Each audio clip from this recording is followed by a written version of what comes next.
ആറ്റിങ്ങൽ മുതാക്കൽ ഗ്രാമപഞ്ചായത്തിൽ അവിശ്വാസ പ്രമേയം. CPIഎമ്മിന് പഞ്ചായത്ത് ഭരണം നഷ്ടമായി. BJPയാണ് അവിശ്വാസ പ്രമേയം കൊണ്ടുവന്നത്. സലീം മാലിക് അതിൻ്റെ വിവരങ്ങൾ നൽകും തിരുവനന്തപുരത്ത് നിന്ന്. സലീം മാലിക്, വിശദാംശങ്ങൾ എന്താണ് സലീം?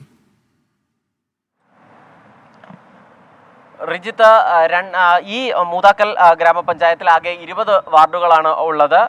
അതിൽ BJPക്ക് 7 സീറ്റ്, ഒപ്പം CPM 4, CPI 2, കോൺഗ്രസ് 5, പിന്നീട് സ്വതന്ത്ര 2. ഇങ്ങനെയാണ് ഈ പഞ്ചായത്തിലെ കക്ഷിനില ഉണ്ടായിരുന്നത്. 2.5 വർഷം ധാരണയിൽ സ്വതന്ത്രരുടെ കൂടി പിന്തുണയിലായിരുന്നു ഈ LDFിൻ്റെ ഭരണം.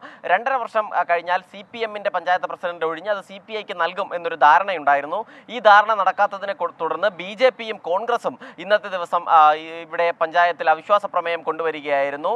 7 അംഗങ്ങളുള്ള BJPയും ഒപ്പം 7 അംഗങ്ങളുള്ള BJPയും 5 അംഗങ്ങളുള്ള കോൺഗ്രസ്, ഒരു സ്വതന്ത്രരുടെ കൂടി പിന്തുണയോടുകൂടി 6 എന്ന നിലയിലായിരുന്നു അവിശ്വാസ പ്രമേയം കൊണ്ടുവന്നത്. ഇതിൽ BJP കൊണ്ടുവന്ന അവിശ്വാസ പ്രമേയമാണ് പാസ്സായത്. സ്വതന്ത്രരുടെ കൂടി പിന്തുണയിൽ ഈ അവിശ്വാസ പ്രമേയം പാസ്സായി. ഈ വോട്ടെടുപ്പിൽ നിന്ന് LDF വിട്ടു നിൽക്കുകയായിരുന്നു. കാരണം സ്വാഭാവികമായി തന്നെ ഈ അവിശ്വാസ പ്രമേയം പാസ്സാവുമെന്നൊരു സൂചന ലഭിച്ചതിനെ തുടർന്ന് വോട്ടെടുപ്പിൽ നിന്ന് വിട്ടുനിന്നതോടുകൂടിയാണ് മൂതാക്കൽ പഞ്ചായത്തിൽ ഇപ്പോൾ ഈ അവിശ്വാസ പ്രമേയം പാസ്സായി. CPIഎമ്മിന് LDFിന് ഭരണം നഷ്ടപ്പെട്ടിരിക്കുന്നത്. ഇനി പുതിയ പഞ്ചായത്ത് പ്രസിഡന്റ് തെരഞ്ഞെടുപ്പ് കമ്മീഷന്റെ നിർദ്ദേശപ്രകാരം 10 ദിവസത്തിനുള്ളിൽ നടത്തും എന്നാണ് അറിയിച്ചിരിക്കുന്നത്. റിജിത്ത്. ശരി, സലീം മാലിക് തിരുവനന്തപുരത്ത് നിന്ന് അതിൻ്റെ വിശദാംശങ്ങൾ പങ്കുവയ്ക്കുകയായിരുന്നു.